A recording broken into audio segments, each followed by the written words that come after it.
Olá. Quem aqui já ajudou alguém, qualquer tamanho de coisa, na vida? Levanta a mão. Legal. Que bom que todo mundo... Quem aqui já foi ajudado por alguém que nunca conheceu? Que bom também. Bom, eu sou o Ivan e eu vou falar um pouco sobre o open source. Esquece a palavra, não importa muito a tecnicidade da coisa. O que eu quero passar para vocês é um pouco da minha história. Um pouco de como eu cheguei nessa coisa que até então eu não sabia que chamava essa palavra. Eu nasci em 1994 e desde quando eu me lembro e me entendo por gente, eu sempre gostei muito de descobrir as coisas, de aprender coisas e de correr atrás de criar coisas também. Eu vi essa frase e eu gostei bastante dela porque ela mostra um pouco como a gente se comporta. A gente esquece muito fácil as coisas que a gente vê, as coisas que a gente ouve, mas a gente dificilmente esquece como a gente se sentiu em algum momento. E é um pouco disso que eu quero mostrar hoje. Bom, eu sempre gostei muito de divertir. Eu era uma pessoa que gostava de cinema, gostava de acampar, gostava de mexer no Photoshop.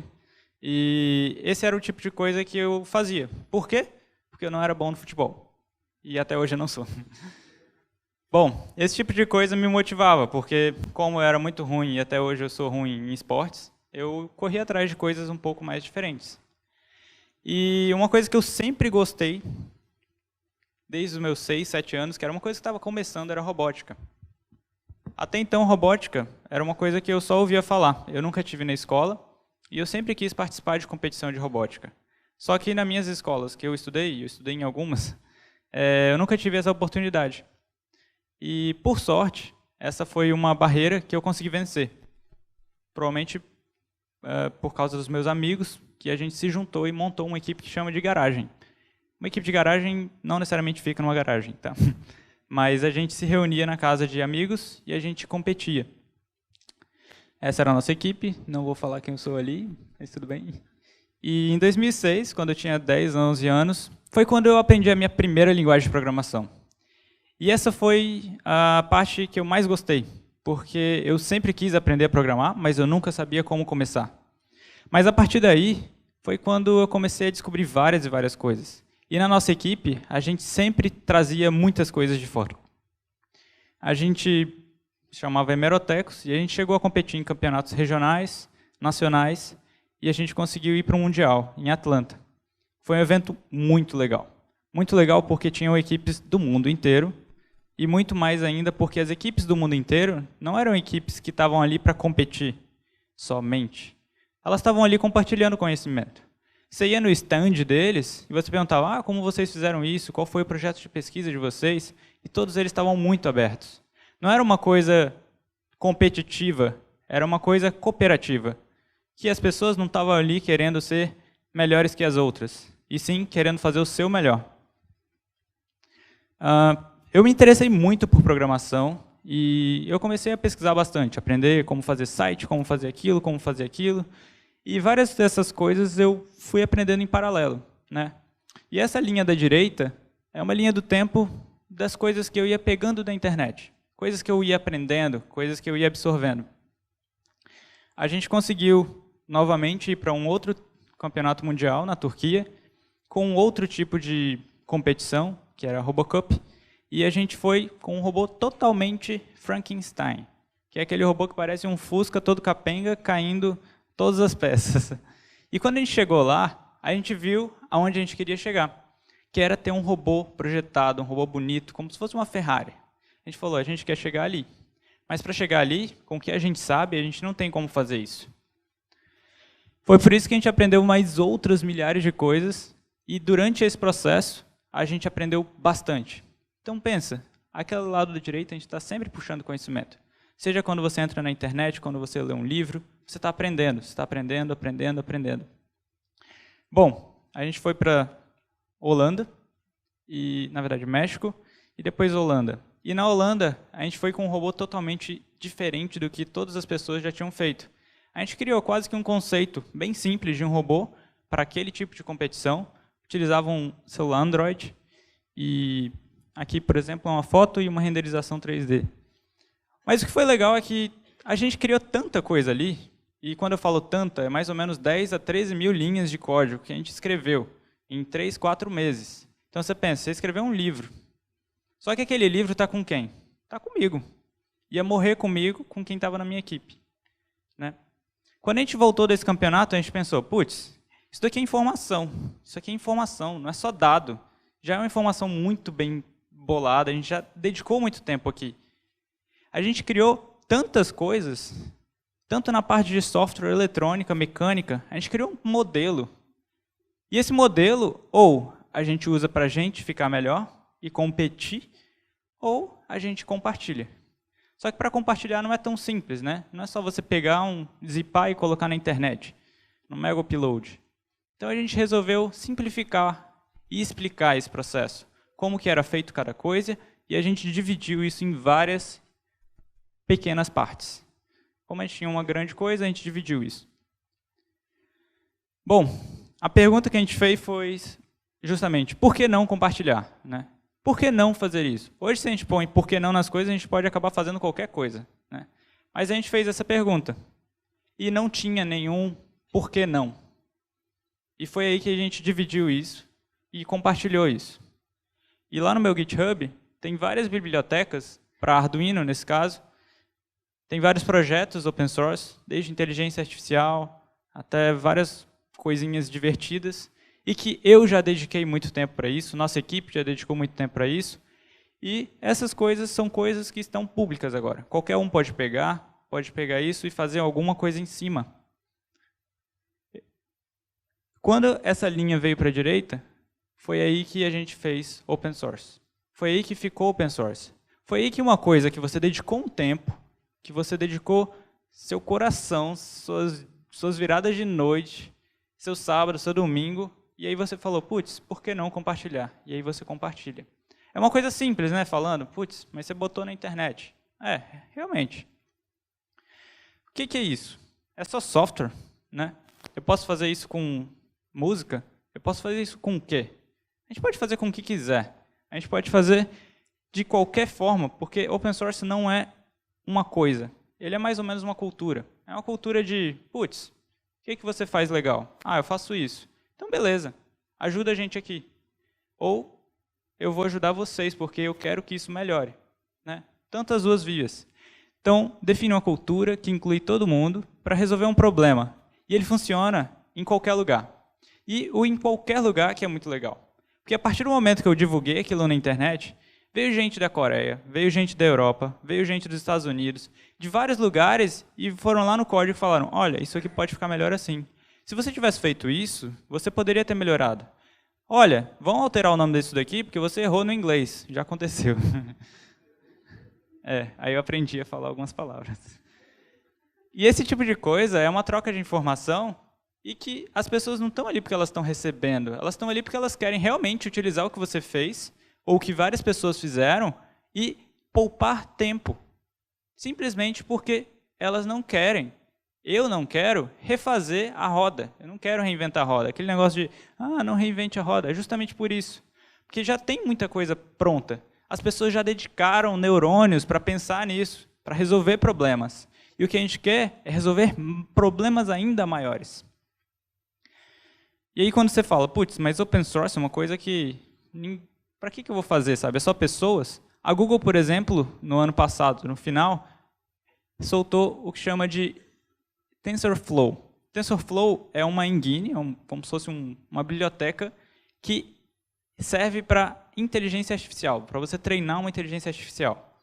Isso foi uma coisa que eles divulgaram, que eles usam internamente para treinar até mesmo a search engines deles, né, a busca, treinar como aprender imagens, para você poder falar, ok, Google, find photos in a car. E ele acha suas fotos no carro, entender reconhecimento de voz e várias outras coisas. Então é bem genérico. E eles divulgaram isso, e você pode entrar lá, dar um commit, você pode ajudar esse projeto. E essas outras coisas, elas são muito populares. Hoje, muito provavelmente porque elas são open source, foram open source desde o início. Aqui a gente pode ver, impressora 3D. Quem tem uma impressora 3D em casa? Ok, algumas pessoas. 3 pessoas, que legal. Eu tenho uma impressora 3D em casa. E é uma impressora que foi open source, desde o início. É uma impressora 3D que as pessoas só puderam fazer porque o projeto estava na internet. Porque já tinha uma receita de um bolo lá para você fazer. Um drone, por exemplo, como que você ia criar um drone sem ter o programa dele? Sem saber onde comprar o motor, ou que motor usar, ou como você ia fazer a estrutura, sabe? Arduino, que é uma plataforma open source, e ainda assim a empresa ganha dinheiro, né? E até mesmo o Android. Quem tem Android aqui? Aí várias pessoas levantam a mão. Isso. Android é uma plataforma totalmente aberta, e muito por isso tem várias e várias inovações que outras plataformas não têm. Porque é o cara que vê lá e dá o bug e ele fala, puta, deixa eu ver aqui, por que aconteceu isso? Eu já fiz isso uma vez. Aí eu entrei no código do Android e vi, é por causa disso. Beleza. Eu podia ter feito o quê? Alterado e mandado uma alteração. E o Android ia se melhorar. E é assim que acontece, tanto na parte de segurança, interface e tudo isso. É uma coisa coletiva, né? E funciona em qualquer lugar. Eu não preciso estar nos Estados Unidos para programar o Android. Eu posso programar daqui, posso programar até de Marte se tiver internet. Bom, música também é uma coisa open source, pode ser open source. Eu gosto de brincar no piano e às vezes eu pego a música e coloco no SoundCloud com uma licença gratuita, né? E uma das coisas que eu mais gosto é impressão 3D, criar robôs, mexer com eletrônica e programação. E esse é um site que chama Thingiverse, acho que o nome já diz bem o que ele é. E essa é uma das coisas que há uns 3 ou 4 anos atrás eu desenhei no computador e coloquei ela nesse Thingiverse, que é um espaço para você botar peças em 3D. Então vamos supor que você esteja em casa e precisa de um saleiro. Aí você entra lá, digita saleiro, aí clica, imprime e aí você tem o saleiro. Eu tenho o saleiro em casa. Mas eu desenhei isso aqui e levou nem 1 hora e pouquinho. Eu vi isso na rua, um negócio bem feio, e falei, putz, tive uma ideia. E eu cheguei lá e desenhei. Isso aqui é um segurador de sacola, né? Para ir para... Ó, você põe a sacola aqui.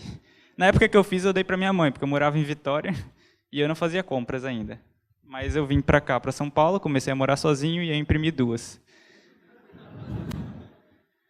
E o legal é que essa coisa tem mais ou menos 20 mil a 30 mil downloads hoje. Tem pessoas que usam isso no mundo inteiro. E eu não ganho 1 centavo por isso. Mas com certeza, se eu tivesse colocado um preço, 10 pessoas teriam isso. Minha família, né? Bom, esse segurador de sacola é uma coisa muito simples, mas que explica um pouco do eu posso te ajudar, mas sem saber quem você é. Eu posso te ajudar de uma forma bem geral, bem global. Esse cara, por exemplo, deu para a noiva dele. E aí eles publicam. Bom, o que eu ganho com isso? Tem formas de ganhar dinheiro? Tem várias formas. Mas o que eu mais gosto de ganhar com isso é justamente as pessoas usando algo que você fez e melhorando algo que você fez. E esse algo que você fez vira algo que pessoas fizeram. Isso vira uma coisa em grupo, não vira mais uma pessoa somente, vira um projeto coletivo. Um cara, por exemplo, usou uma biblioteca minha e colocou no YouTube. Eu não entendo o que está escrito, mas enfim, ainda bem que ele colocou Arduino Thread. Uma outra empresa pegou uma biblioteca minha e criou um sistema para... tipo um dolly automático de câmera. Você põe a posição inicial, final, e ele faz meio que um time-lapse. E assim, usam bibliotecas, coisas que ele poderia ter refeito, mas ele não refez. Ele pegou uma coisa minha e colocou lá, Ivan Seido, dono da biblioteca e tal. E tem pessoas no YouTube também que vão e falam, putz, fantástico isso daí, gostei pra caramba e me incentivou a aprender inteligência artificial, sabe? Então são formas de você ganhar, né, indiretamente. E como que eu faço isso? Igual eu falei, é só pegar, zipar e colocar na internet? Você baixaria um zip da internet sem saber o que é? Bom, pensem que precisa ter a documentação, que é a parte mais chata de todas. Você pensa que se você escrever 10 linhas de código, você precisa escrever 5 a 10 linhas de documentação, para a pessoa entender o que você está fazendo ali. Se ela não entende, ela não vai usar o que você está fazendo. e o que você está fazendo vai servir somente para você. Essa foi uma documentação, uma das documentações que eu escrevi, e a parte mais chata mesmo, eu odeio fazer, mas tem que fazer. E pense na documentação como se fosse, um manual de alguma coisa que você monta na Tokstok. Aliás, não, péssimo exemplo. É muito difícil. Um manual de Lego, ok? Então, você precisa dizer as peças e deixar simples para as pessoas entenderem. Você não pode fazer isso daí. Você tem que ter um padrão, manter um padrão. Seja lá qual ele for, você tem que descrever. Vai ser assim, assim e assim. Né? Quem nunca fez isso na vida? E existem várias ferramentas hoje, aqui tem 3. GitHub, que é um lugar na internet, como se fosse uma rede social para você colocar códigos na internet. Muitas vezes vocês chegam aí indiretamente. 123D Circuits para criar circuitos online. Thingiverse, como eu falei. E aqui é um site para você escolher a licença, que é uma das partes chatas também. Eu não sabia o que eu precisava em uma licença. Né? E aí eu achei esse site, por acaso ele é open source também, olha que redundância e recursividade. Mas ele te explica assim, você quer isso, isso ou isso? Aí você fala, eu quero isso. Então, beleza. Tem várias formas de você deixar sua coisa pública. Né? Bom, quando a gente chega num momento em que, várias coisas que você fez, várias pessoas estão utilizando, você pode não estar ganhando nada, mas foi uma opção minha. Você pensa, será se eu fiz certo, sabe, em deixar open source? Será se eu devia ter fechado isso? O que eu deveria ter feito? Né? Esse mapa que está atrás, por exemplo, não é de calor, tá? É um mapa de locais onde as pessoas contribuíram para uma biblioteca minha. Na verdade, foi um projeto de inteligência artificial que eu fiz com o João, um amigo meu. A gente fez o dinossauro da Google aprender a jogar aquele joguinho sozinho. Então, ele fica lá tentando, e aí com uma rede neural ele aprende a jogar. E a gente fez um vídeo, colocou no YouTube, e aí tem, sei lá, 40 mil visualizações, e vários downloads, vários likes e tal. Então é uma coisa que várias pessoas estão contribuindo também. E aí você pensa, até onde eu fiz certo? Né? Até mesmo nas coisas simples. Isso aqui, por exemplo, foi uma foto que eu recebi, é de uma Fab Lab, de um laboratório de criação na África do Sul, e aí você percebe as coisas de uma maneira um pouco indireta. E é aí que você gosta bastante, você se incentiva e motiva mais a fazer. Né? Não sei se viram, mas tem a bag holder ali. E aí, para finalizar, eu digo, não façam isso porque vocês querem ajudar as pessoas. Eu faço isso não só porque eu quero ajudar, mas eu vejo isso como uma forma de agradecer. Agradecer pelo que eu aprendi. Porque eu aprendi isso de uma maneira gratuita. Eu aprendi isso de uma maneira simples. Então eu falo, agradeçam.